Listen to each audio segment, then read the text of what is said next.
hello, everyone. I'm excited to have you joining us today with a wonderful panel of students. We're excited to be able to share their experiences, but before we go on, I'm going to introduce myself. I am Diego Guerra. My pronouns are they, them, and I work with the National Deaf Center Strategic Support Team. Today, I have the honor of facilitating this panel with 3 students from different colleges across the U.S. Now I am pleased to introduce you to our 3 panelists today. I will have them come up on video as I introduce. First is Precious Schwartz. Precious is studying social work as an undergrad at Texas State University. Hi, Precious. Next, we have Brittany Watterson, who is a student at the University of Rochester. And then third, we have Sam Ramirez. Sam is from CSUN, studying Computer Information Technology, or CIT. Hi, good to see you all. Thank you so much for joining us today. I'm really excited to learn more about who you are. So if you don't mind, tell us a little bit about yourself. Let's go through and do some introductions. Sure. Let me go ahead and start. Yes, my name is Precious Schwartz. I'm currently in my 4th year as a social work student at Texas State University. My pronouns are she and her. Thank you. Brittany? Yeah, my name is Brittany Watterson, and this is my name sign. My pronouns are she, her. And right now I'm at the University of Rochester studying biomedical engineering, and I'm a graduate student. All right, Sam, would you like to introduce yourself? My name is Sam Ramirez, and I am a student at Cal State University, Cal State Northwest University, and I'm currently a junior, and I am majoring CIT, or Computer Information Technology, and I'm very glad to be here. Wonderful, great. Okay, before we get going with the first question for you all today, I am going to launch a poll with a question for our audience. You can see there's just one question here. And the question says, are your policies, procedures, and practices currently barriers for engagement with faculty, student, organizations, residential life opportunities? And I'll give you just a moment to answer that question. I see that 63% of you are unsure, 20% say there are no barriers, and 17% believe that there are. Very interesting.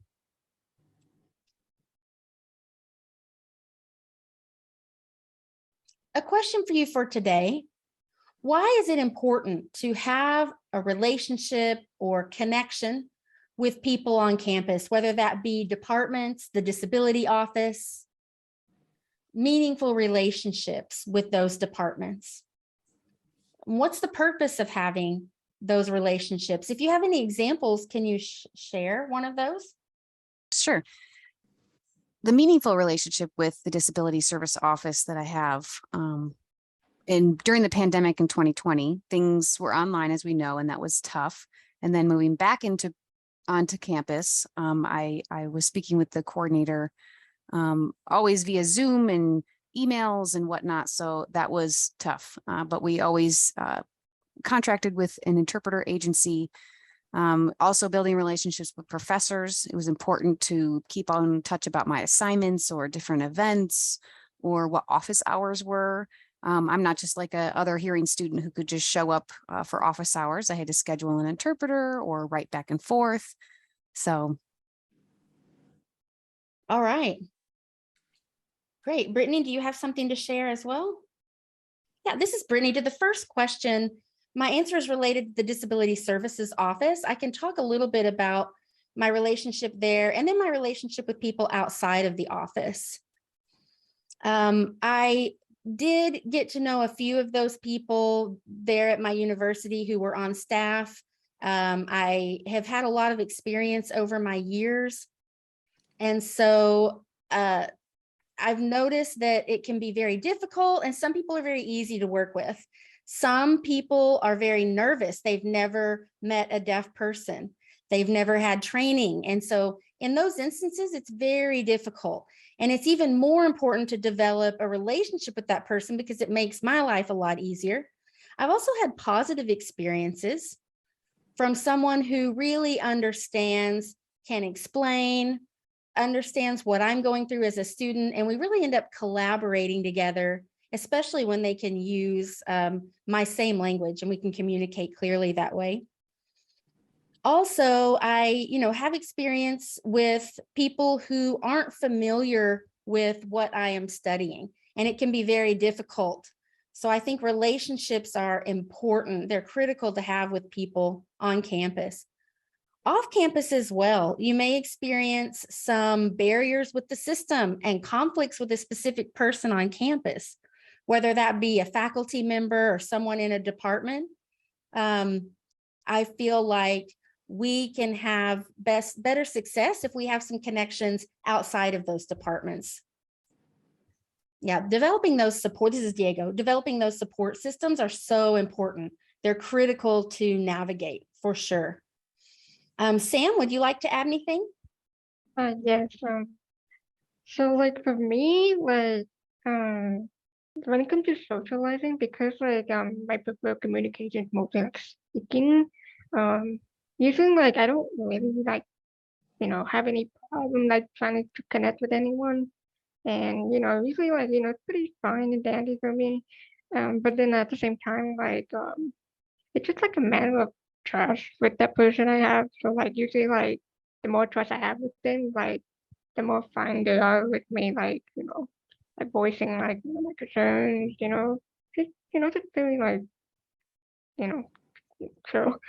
And in terms of like office wise or like in the campus, it's pretty comfortable for me. Like even though I know I don't sound like at least I know I have someone that I can actually talk to. So like there's like no barrier in between me and them. So pretty cool.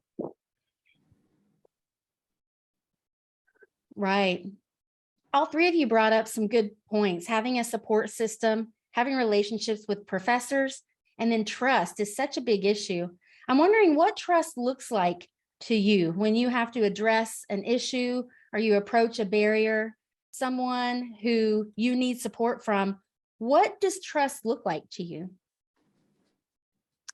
Trust is key to communication. If I trust them, I do want to ask for clarifications if I'm not understanding, making sure we're on the same page, making sure we're able to solve issues that come up. Yes, and I would add to that, trust is so important because we experience a lot of oppression and discrimination through systems throughout the world as we navigate our lives. And we're oppressed by hearing people who can hear.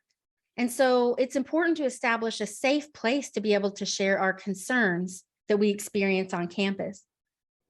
I also sometimes feel awkward if a person thinks that I am making up my problems, or I feel like they have to investigate to prove that I actually have the problem that I have.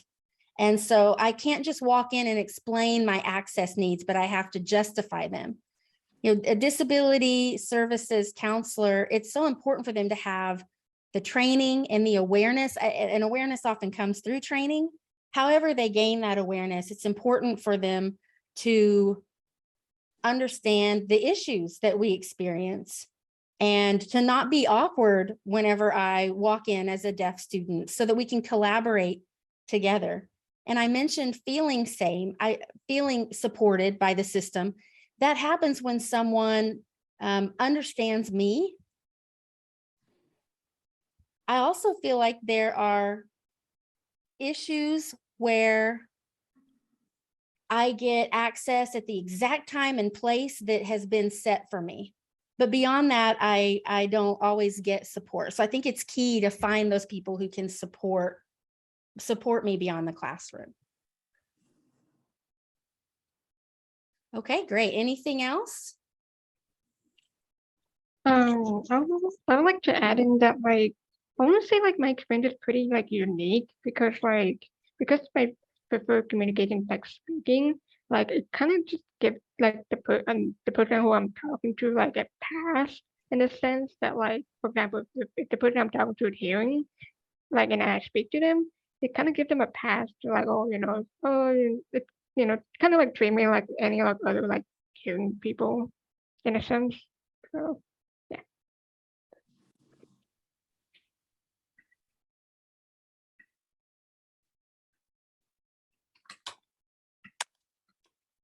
That leads me to the next question.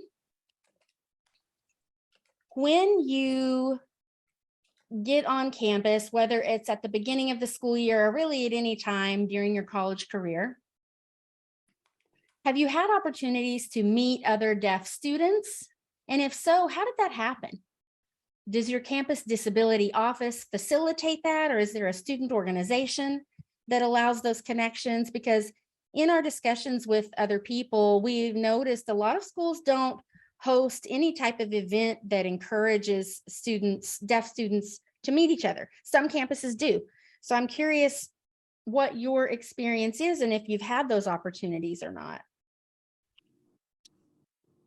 Do you want me to start? Sure. This is Precious. Yeah, interesting. Now I'm in my fourth year. The first year when I set foot on campus was in person. I was definitely alone. I was the only deaf person. I didn't know anyone. I met a lot of hearing people during orientation and whatnot, but there was no promotion or notice about an ASL club or anything like that. I had to go find this information. Now that I'm in my fourth year, I have met a few grad students and a few undergrad students on campus.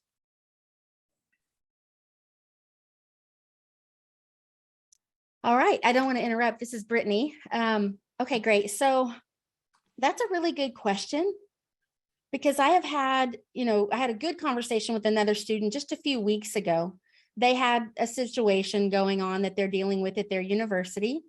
And they made a really good point that I hadn't really thought about until that conversation. There were 5 colleges, a couple were community colleges, and the other 3 were universities. The community colleges had a high number of deaf students. I would say they had at least 20 on campus. RIT has many, many more.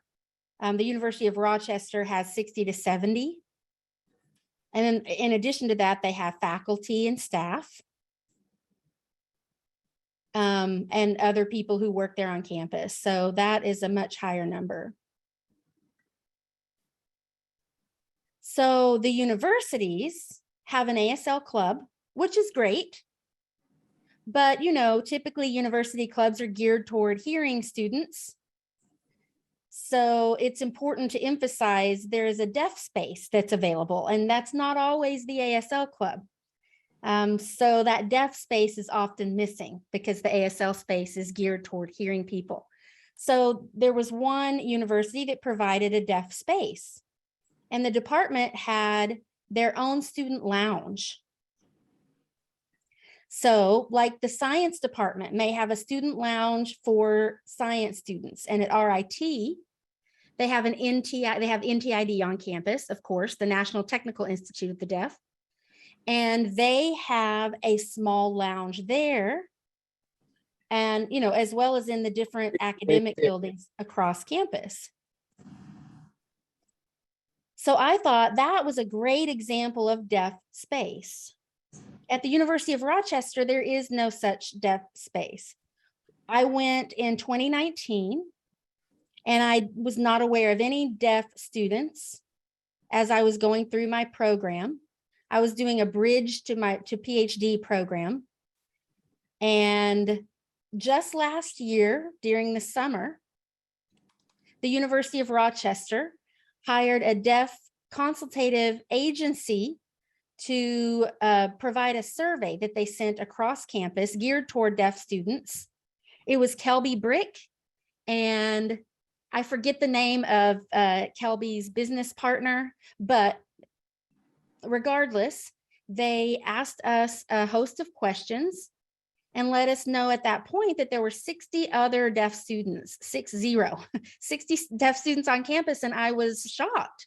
I had been on campus and never had been aware of those other deaf students. I finally met one just a short time ago. I met a few other people. So really, they were expecting deaf students to take over the responsibility of hosting those spaces, where for other students, the university was taking on that role and responsibility. And they were providing that space for hearing students. So I think it's important to have that support for deaf students and providing a deaf space for us. Yeah. This is Diego. You bring up a lot of good points. Having the university support various groups across campus, Sam. So yeah, so like at Season, in terms of dev space, I would say we technically only have one dev space that like any dev student can like, hang out and socialize. That would be mostly in just like one building, which is for like in this one building called NCOD, or National Center on Deafness. So it's kind of serves as a hangout space, and also like, technically that's where we get all of our services, like the transcribing and like interpreters, it's like a cool place to hang out. But yeah, and in terms of like when I meet other deaf students, I would say like the gathering, I have, met other deaf students like in high school, but it's like very small. It's like a small group, and I have hung out with them for like a few while, but like I don't actually like actively hang out with them because I have the barrier because I'm more prefer to speak. And in college, yeah, like I also have like met other, deaf students from around the world. So like it was mostly like hosted by NCOD, like formally kind of like orientation, but like for the deaf, like right before like school starts. And I obviously I have my other deaf students, and I connected with some of them, and yeah, it was pretty cool event. And but yeah, but like for me, like it's kind of a little hard for me to connect with other deaf students because like I only speak, so like I have to look for other deaf students that also can speak. So like it's kind of like maybe like a small number of like deaf students I can actually be friends with. So like yeah, but overall, like I'm not really that active in the deaf community, so it's I kind of do feel a little isolated because of that. But you know, yeah. Right. This is Diego. Yeah, that's a good point. Not all deaf people use sign language. A lot of deaf people choose to speech, or you choose speech or cued speech or other forms of sign language. So a lot of people assume all deaf people use sign language, and that's simply not the case. So thank you, Sam, for reminding us of that every deaf person anyone meets is unique. They come from different backgrounds, educational backgrounds, belief systems, cultures. So I'm curious. I noticed that Brittany was shocked to discover there were 60 deaf students on her campus. Precious or Sam, do you know how many deaf students are on your campuses? This is Precious. I'm going to say 20 in terms of undergrad students. It's tough to find interpreters. We have many, many interpreters, 30 that I know of, I think. For me, I'm not sure how much it is, but like if I can recall, I want to say like maybe like 30, 40 students. It's kind of like a medium-ish size, but not too huge. Great. Right. Thank you so much. If the audience has any questions for these students, you can type that in the Q&A at any time. We'll do our best to answer these questions after this final question I'm going to pose to the panelists. So panelists, are you ready for my loaded question? Okay. Can you give an example experiencing an event on campus where you felt like access was phenomenal? Like you went in and everything was just completely accessible. And on the other hand, when you wanted to attend or attended an event that was not accessible, how did you navigate that? And what do you wish departments knew about providing access for on-campus events? Whoever wants to speak first. We could change up the order a little bit. Brittany, did you want to start? Yeah, I've got a lot of stories. I'll think of one and then I'll pass it on. Great. Starting with my experience when I was going into grad school. The application process. In the application process, there were 7 of us. 5 got offers out of them, and I was one of the 5. And I thought, oh gosh, I wasn't sure if I was going to pick, but I did. And of the 5, 2 were from Rochester, University of Rochester, and they were familiar because they had been there and had been students. The other 3 were from other various universities and had no tie. So we were pretty nervous about that process. One of the university was very new, which is it's a new university. There's a lot of pros and cons to having new policies. There's nothing that's been there for a long amount of time. So there's definitely a moment for education for their new policies and things to be set up. So setting up an interpreter for visitation day.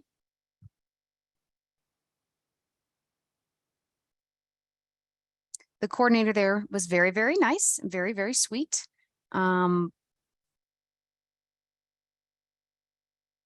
Their heart was in the right place because, you know, they don't experience life as a deaf person. So they had just called an agency and sent an interpreter blindly. And when that interpreter was there, we had to say, I'm sorry, this is not working. The application had said, you know, the materials are science and biomedical engineering. So there's a lot of lingo and very heavy science language, and the interpreter was lost and could not keep up with what we were talking about.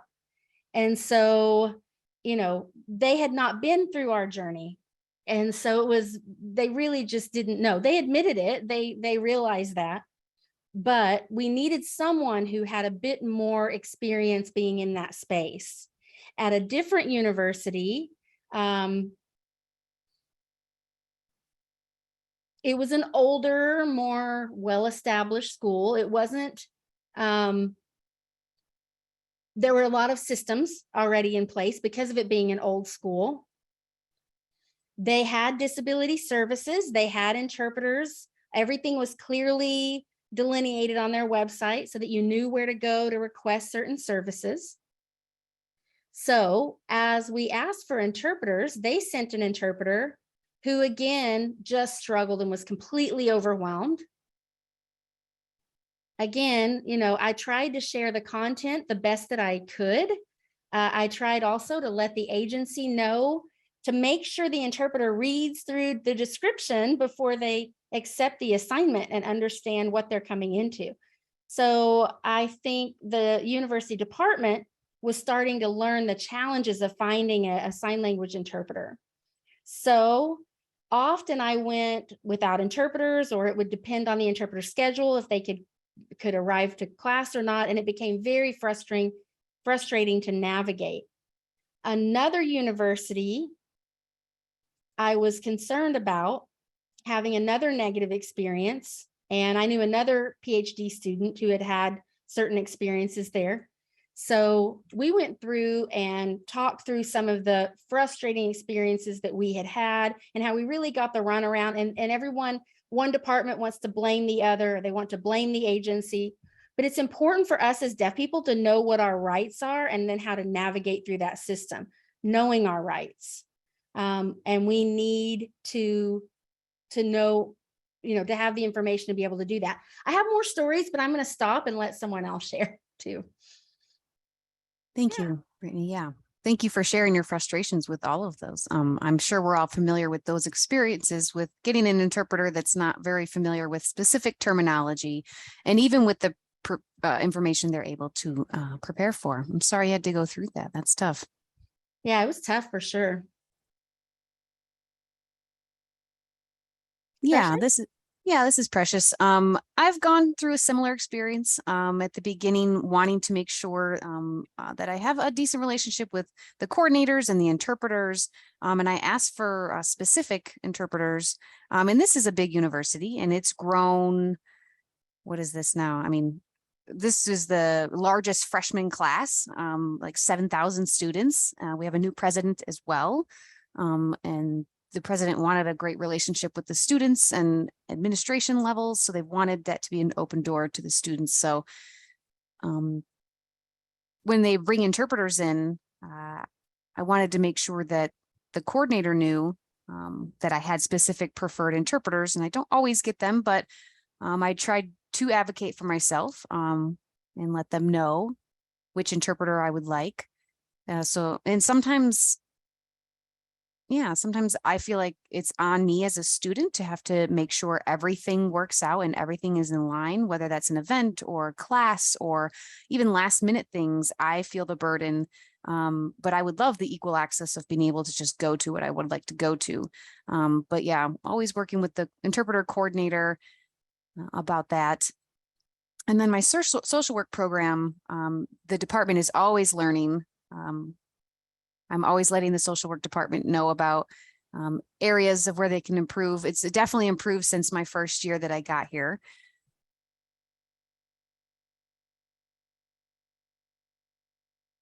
But I did work with this coordinator throughout my bachelor's degree, so I definitely built a relationship there. And I do have specific interpreters that I'd like that know terminology about mental health and social work and whatnot. And then I have a couple of experiences, one related with academia and one with volunteer or work opportunities.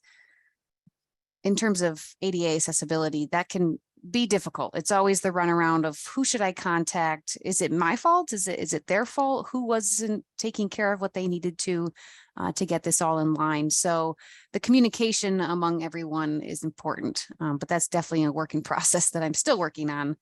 Absolutely. This is Diego. Thank you. Thank you for that.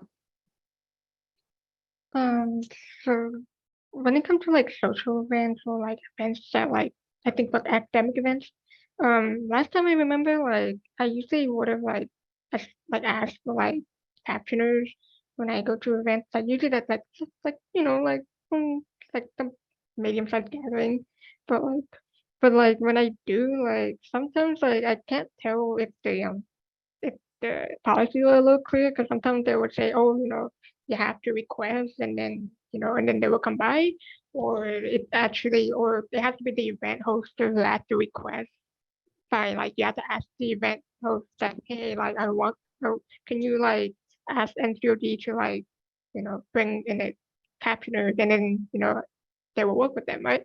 But I think the first few times I actually requested it myself because like I think that's how it works because it's like it's like outside events and stuff, so it's not like obviously academic for any available like captioners. And yeah, for me it's a little confusing sometimes because like I'm like, okay, and like I want to go to this event, but like I'm not sure like should I ask the event host to hey to request, or am I supposed to do it myself? But yeah.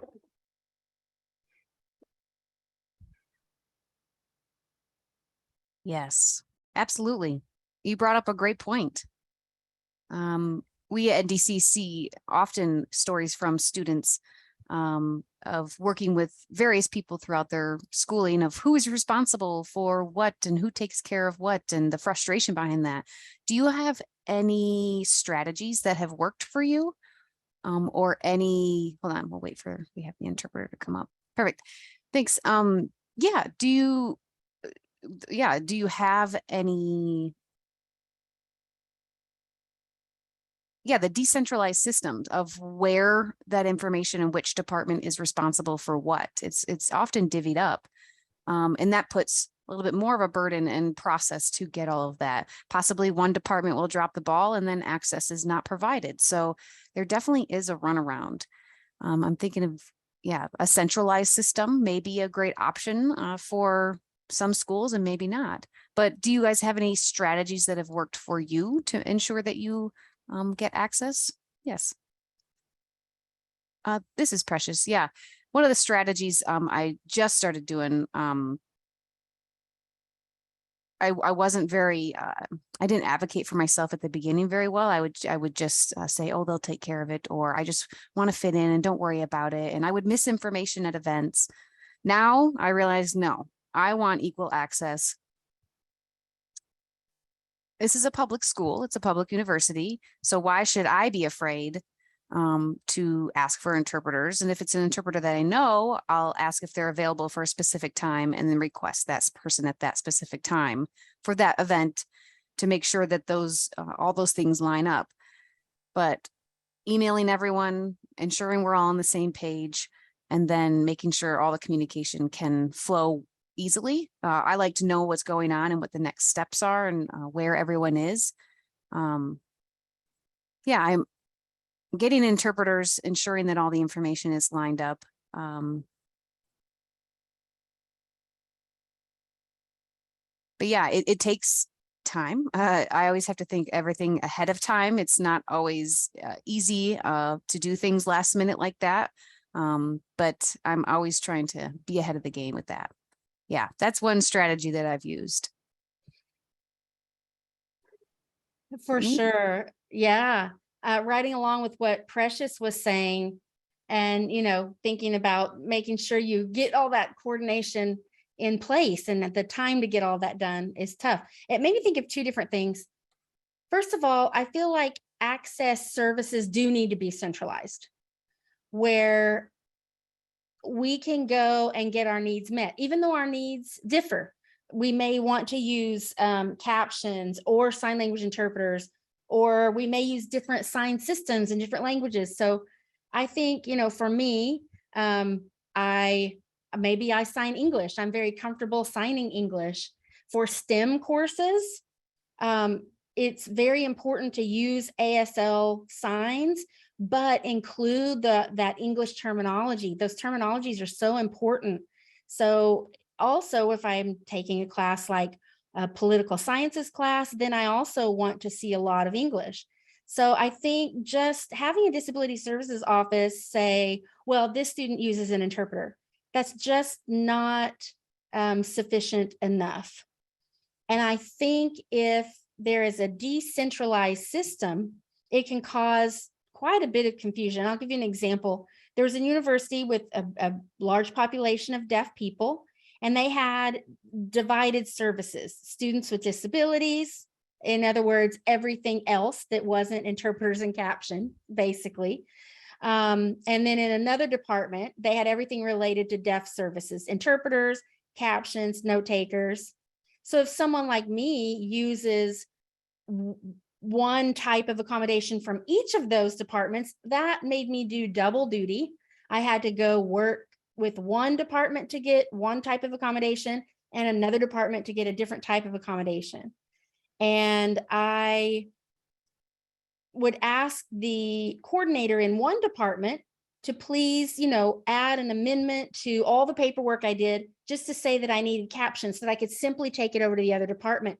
And they would say, well, if it has to do with interpreters or captions, I don't touch that. That's out of my arena, so I can't help you there. So I would have to go to the other department and go through that entire process again just to get the services that I needed. So I believe it's important to have good allies in the program who, if they are decentralized, they at least can collaborate and work together and not just put off the responsibility to the other department and leave it to the student to take care of everything. So one time I had someone advocate for me and the other department was very apologetic and I was able to get those services. So I think the decentralized system causes harm, if I'm honest. I was going to say something else, but I forgot. So I'll turn it over to Sam.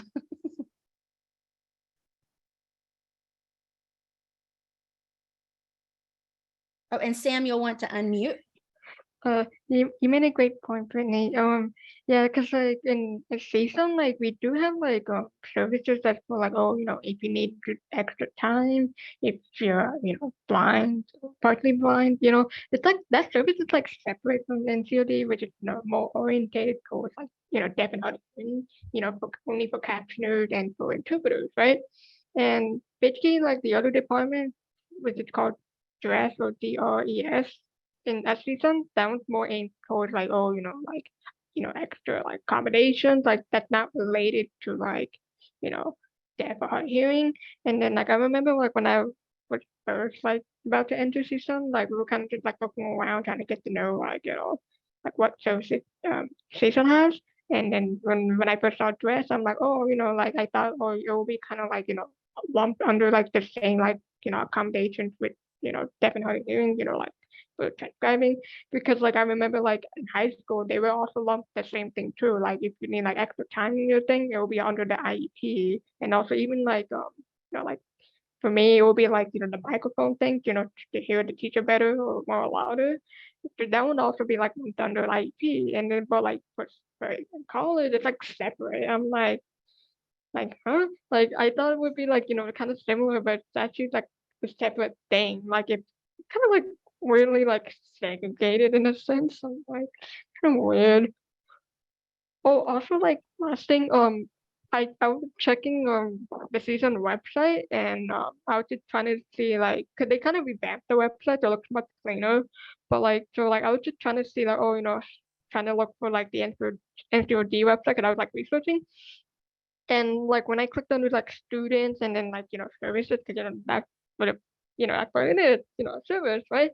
And then but then it took me straight to the dress program, which is like obviously like other accommodation that's not like deaf or hard of hearing related. I'm like, huh?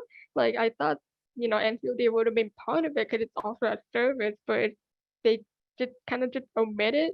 And like there's like, and I try to look around to see, or will it link you to NCOD? But like no, it's just not there. I'm like, I have to like manually type in NCOD on the search bar to actually take me to the NCOD like own like like website where you can like request for like transcribers, interpreters, whichever you need. I'm like, that's not like it's that's like really like limiting the access of like that.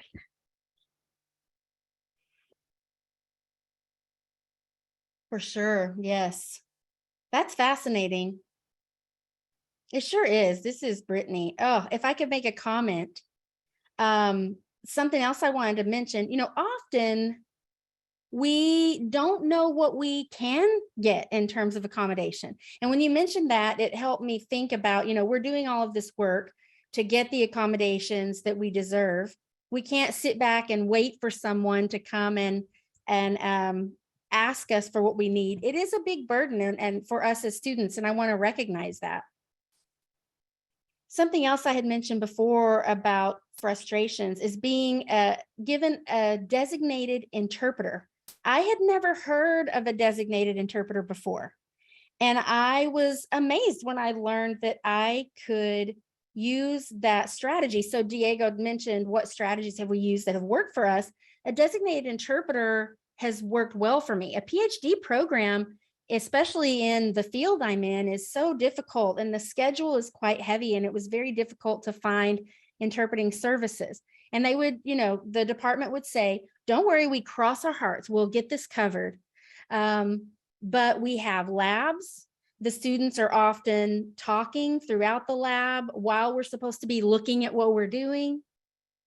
So they had given me, I had said, why don't you try reading this article while you do a lab as well? It's the same kind of concept. So there's just a lot too of incidental learning that happens. And I knew I was missing out, and it made me feel horrible. I could tell I was missing out on incidental learning happening in the lab.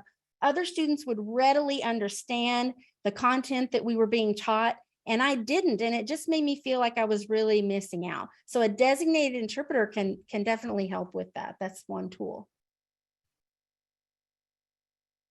Thank you so much for sharing your strategies, Brittany. I remember back in college, goodness, 10 years ago, makes me feel old, but I remember having similar challenges as you. But at the same time, it was, I was thinking more about the person who set up the event, the person who coordinated the event, that they didn't know how to set up access because it was their event. And I felt like they, as the host, should be the one to take care of that. So often, if I made a request to the Disability Services Office, I would CC the event coordinator so that they were in the loop from the beginning. But, we as students just have to figure out these strategies and put them into place. We only have a few minutes left to go over some questions for the audience. This first question here comes from Robert. And if you have any other questions, you guys type it in now. Now's your chance.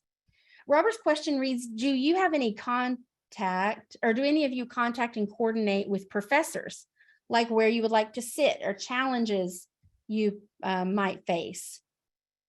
I teach microbiology labs, so there are a lot of scientific terms that don't translate into ASL very well.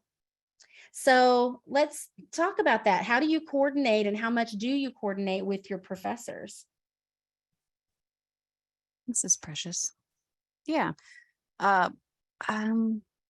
Always before the semester begins, I do reach out to professors a couple of weeks before. I know they're still working on the syllabus at that point, and I just want them to know well in advance, before the semester starts, about assignments or things like that. Are there any tests to expect? What is that going to look like, and things like that. And I do set up a meeting of just giving information of different ways that I can be successful and participate in class, and that helps. They appreciate it. I appreciate it that a student is wanting to talk with them, and yeah, I'm happy that they will listen to me as well. Well, and this is Brittany. To answer that question, first of all, it's a great question. My experience with professors have kind of run the gamut. I've had some professors who are very willing and understanding, and they want to do what they can. When I was younger, I was much more shy about letting my professors know what I needed, but now I'm much more ready to explain what I need. So I do talk about time to communicate with my lab partner, because often a hearing student will look down at the book and be talking while they're looking at the book, or they'll be reading something that I'm supposed to be following directions in the lab.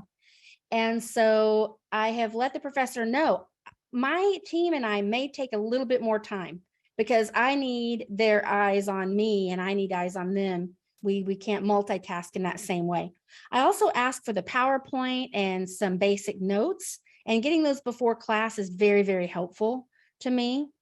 And I encourage that for it's kind of a universal design to have that slides available and have captions available if you're going to be showing something in class, because that benefits everyone. Auto captions are not perfect, but I really like the universal design approach for accessibility, because it benefits more than just your deaf student.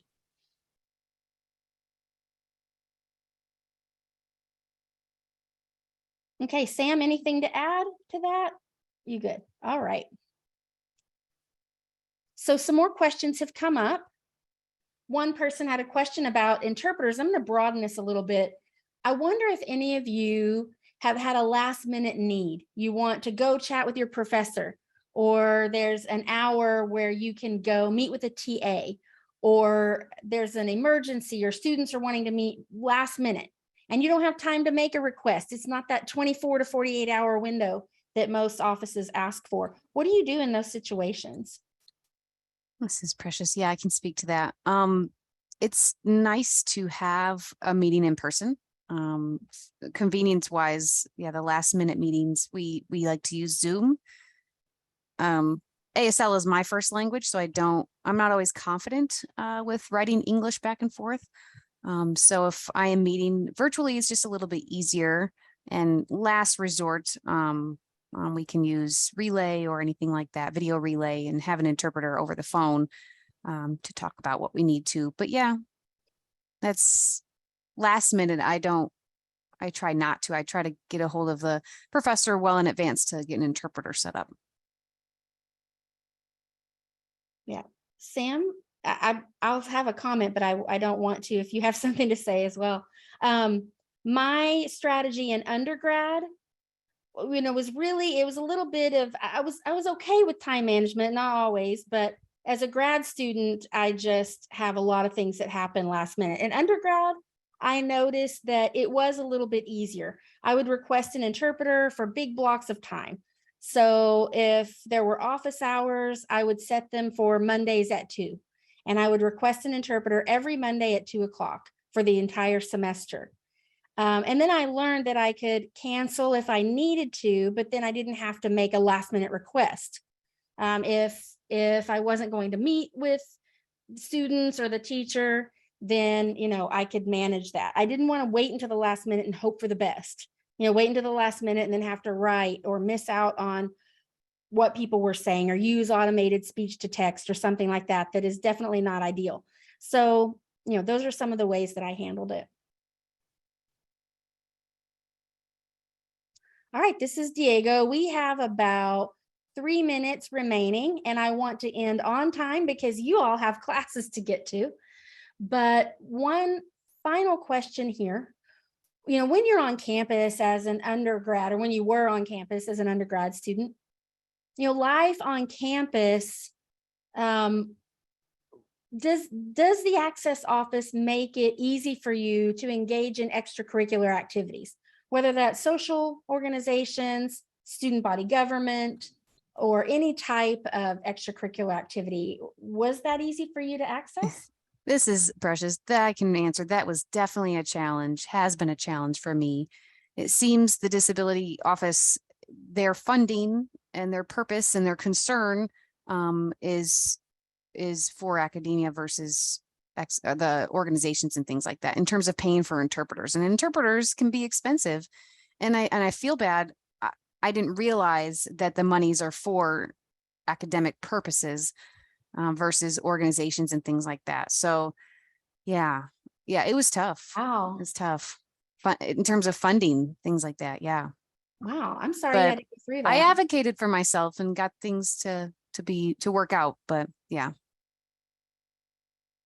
That goes back to the university, who should know to budget for things beyond the classroom. Brittany, did you want to add something? Yeah, I never lived on campus in the dorms, but I knew that the school wasn't going to meet my needs in those terms. So I lived off campus. But yeah, Precious, I'm sorry. They should provide interpreters regardless and not blame the budget on that. If a hearing person can enjoy and appreciate a service that is being provided on campus, then deaf students should be able to as well. Like if a department is hosting a big event, then they need to be able to provide interpreters. And I wasn't always aware that we could ask for interpreters for those things. I learned that I could go to a social event and have a one-on-one interpreter that just followed me around and stayed with me so that I could communicate with others. I wasn't even aware that I could do that, because I thought, it was difficult for them to find interpreters. So we definitely can have interpreters, and we definitely have a right to that. Sam, did you have anything else to add? I was saying that when it comes to like extracurricular activities, I usually do not like request for like, captioning, because I always feel kind of bad for them, because they usually carry like a lot of things with them, like, they have to go like, to classes and all that. So like when it usually like recording related activities, I usually do not request for them, because most of the time I can mostly hear the students fine. And then and if I can't hear them, I just obviously will ask them to repeat. And usually I don't. I'm just mostly pretty fine for now. Yeah.